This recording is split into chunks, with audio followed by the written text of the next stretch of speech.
আসসালামু আলাইকুম সবাইকে, শুভ অপরাহ্ন।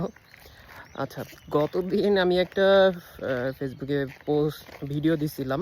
তো সেখানে আমার কেউ একজন পোস্ট করছিল ঠান্ডা নিয়ে। আমি ততক্ষণও পর্যন্ত জানতাম না যে আসলে ঠান্ডা জিনিসটা কি। হুম এটা ফেসবুকের অনেক ভাইরাল একটা টপিক হয়ে গেছে এই মুহূর্তে। আমি নামাজ পড়ে বেরোলাম, তা ভাবলাম যে দেখি এটা নিয়ে একটু কথা বলি। অনেকে বাংলাদেশেও দেখতেছি অনেক মানুষের ঠান্ডা ধরে খাওয়ার জন্য।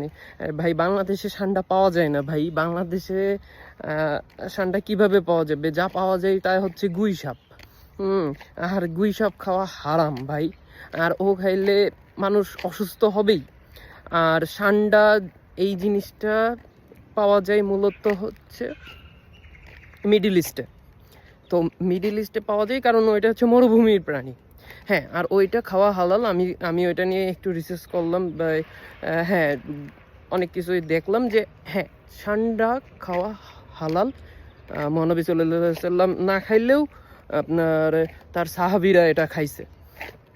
তো ভাই, বাংলাদেশে বা অস্ট্রেলিয়াতেও ভাই কেউ এই ঠান্ডা ধরে খাওয়ার চেষ্টা করেন না।